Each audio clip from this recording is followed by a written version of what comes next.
Start learning the physics by clearing the concept and then you feel that you love with physics. Assalamu alaikum. Hope you all are fine and doing good. It's me Mahnoor. I welcome you to my YouTube channel Physics of the Universe. Dear students, first year physics chapter number 2 vectors and equilibrium को study करें. Lecture 6 है आज हमारा. Topic of discussion में assignment 2.1 है और assignment 2.1 की statement क्या है उससे भी देख लेते हैं. An airplane is moving at 120 metre per second at an angle of 10 degree with x-axis through a 30 meter per second cross wind blowing at angle of 260 degree with x-axis. Determine the resultant velocity of the airplane.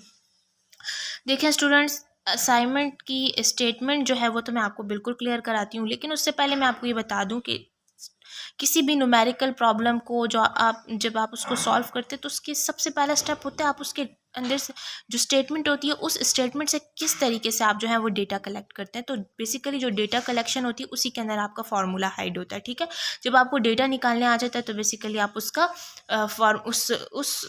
जो problem आपकी होती है उसको आप आसानी से solve कर लेते हैं. देखिए, एक एयरप्लेन है वो मूव कर रहा है. ठीक है, अब वो मूव कर रहा है तो ये 120 के साथ एक यूनिट लगा हुआ है मीटर पर सेकेंड.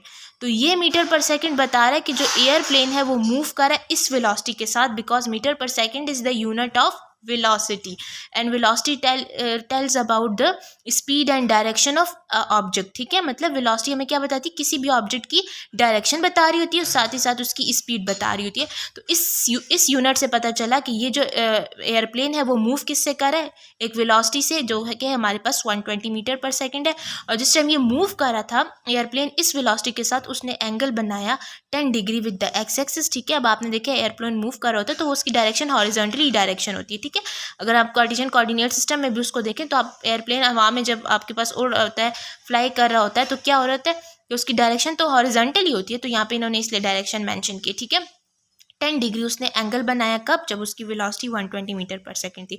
इसके अलावा ये कह रहे हैं कि अब ये तो बात हो गई ना, फिर कहते हैं कि हवा चल रही है और हवा जिस टाइम चल रही थी तो उस टाइम ये इसने हवा की जो वेलोसिटी वो 30 मीटर पर सेकंड थी और उस टाइम पर जो एंगल बन रहा था, ठीक है, 30 मीटर पर सेकंड जो एंगल वेलोसिटी थी उसकी वजह से जो एंगल बन रहा था वो 260 डिग्री बन रहा था और वो भी एक्स एक्सिस पर ही बन रहा था.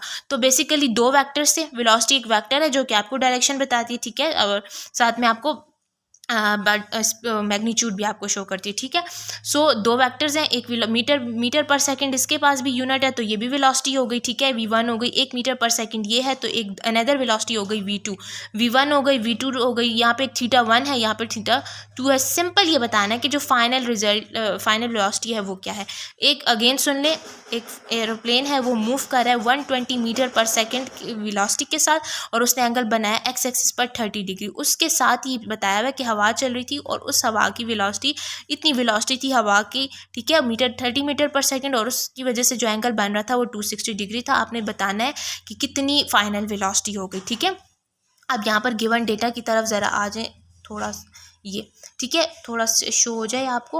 अच्छा, तो यहाँ गिवन डेटा की तरफ अगर हम आते हैं तो हम इसमें देख लेते हैं कि हमारे पास जो है वो दो वेलोसिटीज़ हैं. ठीक है, यूनिट से हमें पता चल गया कि ये वेलोसिटी का यूनिट है 20 मीटर पर सेकंड वेलोसिटी का यूनिट है. तो यहाँ लिखा velocity equal to v1 equal to 20 metre per second. ठीक है, उसके बाद एक एंगल है 10 डिग्री. ठीक है, ये वेलोसिटी v1 की बात करूँ, एंगल ऑफ v1. ठीक है, v1 का जो एंगल था कि एक्स एक्सिस पर वो कितना गिवन था, 10 डिग्रीज गिवन था. उसके साथ आपके पास एक अनदर वेलोसिटी थी 30 मीटर पर सेकंड, बिल्कुल ऐसा ही था जिसको हमने v2 का नाम दिया. तो लिखा velocity equal to v2 equal to 30 metres per second. उसके बाद इसी का v2 का जो एंगल था with X axis which is equal to 260 degree. So angle of v2 with X axis is 260 degree. अब ज़रा यहाँ पर आप देख लें, यहाँ पर हमारे पास रिक्वायर्ड क्या है कि हमने फाइनल वेलोसिटी बतानी है, रिजल्टेंट वेलोसिटी जो हमारे पास है उसको हमने कैलकुलेट करना. ठीक है, सो सोल्यूशन की तरफ आ जाते हैं. देखिए, अब हमारे पास हमें पता है, हमने एक फार्मूला पढ़ा हुआ है. ठीक है, हम इसको आगे भी डिस्कस करेंगे, लेकिन क्योंकि आपने जूनियर क्लासेस में 9th क्लास में इस तरह ये फार्मूला आपने देखा होगा, आपने इसको पढ़ा होगा कि वेलोसिटी जो है वो इक्वल होती है, जो फाइनल वेलोसिटी v होती है वो इक्वल होती है मैग्नीट्यूड ऑफ v x का स्क्वायर, मतलब v x के कंपोनेंट का स्क्वायर और वी वाई के कंपोनेंट का स्क्वायर. ठीक है, तो ये फार्मूला हम यूज़ करेंगे. लेकिन अब आप मुझसे ये पूछेंगे कि यहाँ पर तो हमने वी एक्स और वी वाई की वैल्यू पुट करनी है, बिल्कुल करनी है, लेकिन हमारे पास वी एक्स और वी वाई की वैल्यू तो हो ना, तभी तो हम इसे कैलकुलेट कर सकेंगे। लेकिन अब फिलहाल हमारे पास वी एक्स और वी वाई की वैल्यू नहीं है, हमने इसे कैलकुलेट करना है, ठीक है। सो नेक्स्ट स्टेप में मैं आपको बताऊंगी कि हमने कैसे वी एक्स को कैलकुलेट करना है। अच्छा, तो यहाँ पे आ गए, but first we find we X and V Y. मैंने आपको बताया था ना कि हमने वी एक्स और वी वाई की वैल्यू कैलकुलेट करेंगे, तभी तो हम उस फार्मूले में पुट कर लेंगे, ठीक है। जो वेलोसिटी जो हमने लिखा था v is equal to under root v x square plus v y का स्क्वायर, ठीक है। तो फॉर वी एक्स पहले कैलकुलेट करेंगे, तो वी एक्स के लिए हम क्या करेंगे, to calculate v x we will add both velocities, ठीक है। फॉर एक्स एक्सिस और x component we use trigonometric function cos theta. अब ये मैंने क्यों लिखा, देखें, हमने वी एक्स फाइंड करना है, बिल्कुल हमने करना है, लेकिन उसके लिए हमें क्या करना होगा, दोनों वेलोसिटीज़ हैं, जैसे कि आपके पास एक वेलोसिटी, ये वेलोसिटी थी v1, ठीक है, और दूसरी वेलोसिटी थी v2, इन दोनों को ऐड करना होगा, ठीक है। लेकिन क्योंकि हम एक्स एक्सिस के लिए कर रहे हैं, फॉर वी एक्स कर रहे हैं, तो इसमें एक्स एक्सिस आ रहा है, ठीक है। सो एक्स एक्सिस के लिए हम कौन सा कंपोनेंट यूज़ करते हैं, trigonometric function theta cos theta. जब भी आपके पास एक्स एक्सिस की बात आ जाए तो वहाँ पर आपने क्या कौन सा ट्रिग्नोमेट्रिक फंक्शन यूज़ करना है, कॉस थीटा यूज़ करना है, ठीक है। सो वी एक्स किसके इक्वल हो गया, अब वी एक्स के भी तो दो हमारे पास, अगर हमने वी एक्स फाइंड करना है तो हमने दोनों वेलोसिटीज़ को ऐड करना है, ऐसे ही मैंने लिखा है ना, we will add both velocities if you want to find we x. तो हमने क्या करना है, दोनों वेलोसिटीज़ को ऐड करना है। तो दोनों वेलोसिटीज़ की ऐड के लिए फिर मैंने फार्मूला ऐसे बनाना है कि वी एक्स इक्वल होगा वी वन एक्स के प्लस वी टू एक्स के। वैसे भी मैंने तो नेम दिया हुआ था ना, वी वन इक्वल टू जो है वो 120 डिग्री और v2 जो है वो 30 डिग्री, तो सॉरी मीटर पर सेकंड, ठीक है। सो बस अब क्या करना है, we x is equal to we one X plus we two X. तो putting the value of V one and V two from given data, ठीक है। वी वन और वी टू की वैल्यू जो है वो हमने पुट करनी है कहाँ से, फ्रॉम गिवन डेटा से। अब v x is equal to we one की वैल्यू क्या है, 120 है, ठीक है। एक्स कंपोनेंट के लिए मैंने आपको कहा हमने फाइंड करना है, ठीक है। तो एक्स कंपोनेंट के लिए हमारे पास क्या आ जाएगा, कॉस थीटा, ठीक है। और थीटा की जगह आपके पास कौन सा एंगल था, ये मैं आपको बता भी देती हूँ अगेन। जो हमारे पास v1 120 डिग्री, ठीक है, और इसका जो एंगल है वो हमारे पास कितना है, 10 डिग्री, ठीक है। इसी तरह प्लस करेंगे जो है हमारे पास v2, ठीक है। v2 हमारे पास क्या थी, 30 डिग्री, और एंगल हमारे पास कितना था, 260 डिग्री, ठीक हो गया जी। अब हमने इनको कैलकुलेट करना है और आपके पास ये वैल्यू आ जाएगी, ठीक है। आपने सिंपली कैलकुलेटर से इसको कैलकुलेट, यहाँ पर थोड़ी सिंप्लीफिकेशन की है, प्लस साइंस को मल्टीप्लाई करने से माइनस आ गया। So you will get v x is equal to 112.97 meter per second, ठीक है। अब यहाँ पर यूनिट कौन सा लगेगा, वही वेलोसिटी का यूनिट, वेलोसिटी का क्या यूनिट है, मीटर पर सेकेंड। अब बिल्कुल सेम प्रोसीजर आपने रिपीट किसके लिए करना है, आपने रिपीट करना है वाई कंपोनेंट के लिए। लेकिन यहाँ पर क्योंकि वाई कंपोनेंट आ गया, वाई की बात आ गई, वाई एक्सिस की बात आ गई, सो ट्रिग्नोमेट्रिक फंक्शन कौन सा यूज़ होगा, साइन थीटा का। जब भी वाई एक्सिस की बात होगी, वाई कंपोनेंट की बात होगी, तो कौन सा फंक्शन लगेगा, साइन थीटा लगेगा, ठीक है। बिल्कुल उसी तरह लिखेंगे, टू कैलकुलेट वी वाई को कैलकुलेट करने के लिए we again add the velocity, हम दोबारा वेलोसिटी को ऐड करेंगे, but for using trigonometric function sine theta. और ये हम कब यूज़ करते हैं, जब हम वाई एक्सिस या वाई कंपोनेंट की बात कर रहे होते हैं। उसके बाद हम आ जाते हैं v y is equal to we one y plus we two y, ठीक है। दोनों वाई वी की दोनों वेलोसिटीज को ऐड कर लें, ठीक है। V y is equal to 120 sine. अब वहाँ कॉज आ रहा था क्योंकि वो एक्स कंपोनेंट के लिए था, ये वाई कंपोनेंट के लिए तो कॉज आ रहा था, ये वाई कंपोनेंट के लिए तो यहाँ साइन आएगा 10 डिग्रीज। उसी तरह plus 30 sine theta 260 degrees. Again इसकी कैलकुलेशन, साइन की मल्टीप्लीकेशन माइनस आ जाएगा। नेक्स्ट स्टेप में इसकी कैलकुलेशन को कंप्लीट करते हैं। सो यहाँ पे देख लें, वी वाई की वैल्यू क्या आ गई, -8.74 मीटर पर सेकेंड, ठीक है। इसको मैंने नेम दे दिया इक्वेशन 1 और 2 का। अब दोनों इक्वेशन 1, ठीक है, ये आपके पास इक्वेशन 1 है, ये आपके पास आ गई इक्वेशन नंबर 1, ठीक है, जो कि वी एक्स की वैल्यू थी। अगेन हमारे पास जो दूसरी वैल्यू आई है वो है हमारे पास इक्वेशन नंबर 2, ठीक है, जिसमें हमने वी वाई की वैल्यू को कैलकुलेट किया। अब 1 और 2 इक्वेशन को आपने पुट करना है इक्वेशन ए में, ठीक है, जिसको मैंने पीछे भी मैंने मेंशन किया था, ठीक है, जो मैं और यहाँ भी मेंशन किया, v is equal to v x square plus v y square, ठीक है। अब इस वैल्यू में यहाँ पे देखिए, मैं आपकी आसानी के लिए आपको बता देती हूँ, यहाँ मैंने लिखा भी था we know that velocity is equal to under root of v x square plus v y square, ठीक है। तो यहाँ पर आपने क्या करना है, वी एक्स और वी वाई की वैल्यू पुट कर देनी है, कैलकुलेट कर लेंगे, ठीक है। अब आपने ये जो वैल्यू आपके पास सिंप्लीफिकेशन से आ गई, उसके बाद आपने इस अबव वैल्यू का अंडर रूट लेना है, तो लिखना है taking under root of above value we will get the resultant velocity which is 113.5 30 meter per second. तो ये आपके पास रिजल्टेंट वेलोसिटी आ गई, ठीक है। ये बेसिकली आपका कंप्लीट आंसर है। लेकिन अगर आप कहते हैं कि हमें इसे जो है वो कार्टेशियन कोऑर्डिनेट सिस्टम में ड्रॉ करना है, तो उसका सोल्यूशन भी है कि उसके लिए आपने सबसे पहले क्या करना है। देखिए, सबसे पहले तो आप ज़रा इस डेटा की तरफ आ जाए जिसमें हमारे पास था कि 120 मीटर पर सेकंड की जो है वो आपके पास वेलोसिटी है, ठीक है, और उसका एंगल 10 डिग्री है। उसके बाद एक 30 मीटर पर सेकंड की वेलोसिटी है जिसकी एंगल 260 डिग्री है। बट सवाल यहाँ पे ये पैदा होता है कि हम इसको कैसे जो है कार्टेशियन कोऑर्डिनेट सिस्टम में ड्रॉ करें।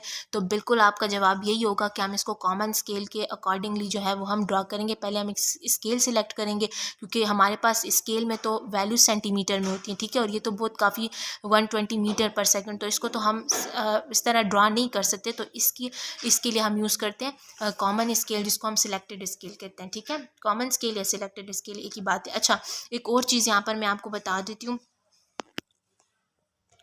वो ये है कि यहाँ पर हमारे पास एक जो वेलोसिटी 120 मीटर पर सेकंड है and another velocity is 30 meter per second. तो करना क्या है कि यहाँ पर इन दोनों में से हमारे पास 30 छोटा नंबर है और 30 जो है वो एक ऑड नंबर है, ठीक है। सो यहाँ पर मैंने स्केल की सिलेक्शन कुछ इस तरीके से किया कि ऑड नंबर से 30 था, ठीक है, तो एक ऑड नंबर है तो मैंने 15 ले लिया, ठीक है।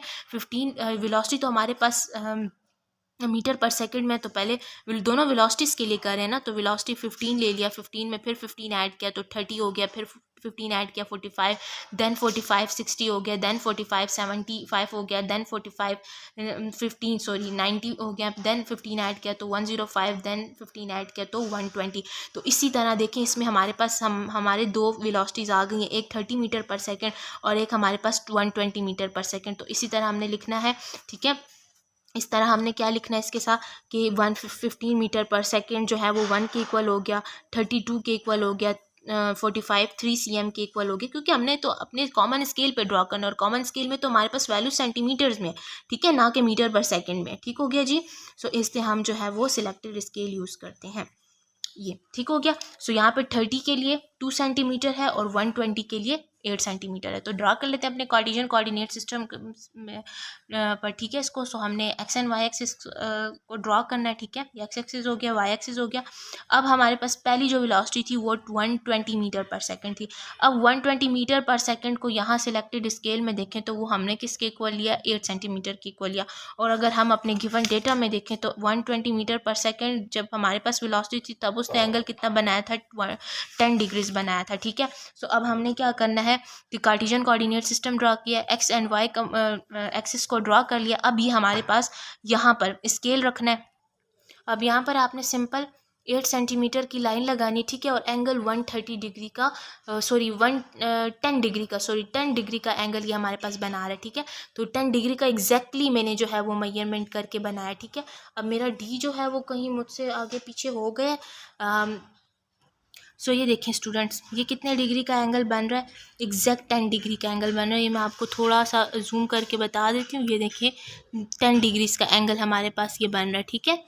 10 डिग्रीज़ का एंगल यहाँ पर बनाया, ठीक है। और साथ आपने कब जब हमारे पास वन, और ये जो लाइन है वो हमारे पास 120 मीटर पर सेकेंड जो था वो हमारे पास वेलोसिटी थी, जिसको हमने किसके इक्वल लिया था, 8 सेंटीमीटर्स के इक्वल लिया था, ठीक है। सो यहाँ पर आपने इसको वेक्टर ए का नेम दे दिया, ठीक हो गया जी। 120 मीटर पर सेकेंड के लिए बनाया था जो कि 8 सेंटीमीटर के इक्वल था, ठीक है, 8 सेंटीमीटर, और साथ एंगल बनाया 10 डिग्रीज़ का। उसके बाद जो है एक्स एंड वाई कंपोनेंट इसी तरह हॉरिजॉन्टल में बनाया। फिर उसके बाद हमारे पास एक अगली वेलोसिटी आती है जो कि 30 मीटर पर सेकंड थी, ठीक है, और 2 सेंटीमीटर की इक्वल थी। अब यहाँ पर एंगल जो है वो कितना बन रहा है, एंगल यहाँ पर जो बन रहा है वो बेसिकली बन रहा है 260 डिग्रीज़ का, ठीक है। तो 260 डिग्रीज़ का एंगल अब हम कैसे बनाएंगे। अब इसके लिए भी बहुत आसान सी चीज़ें देखें।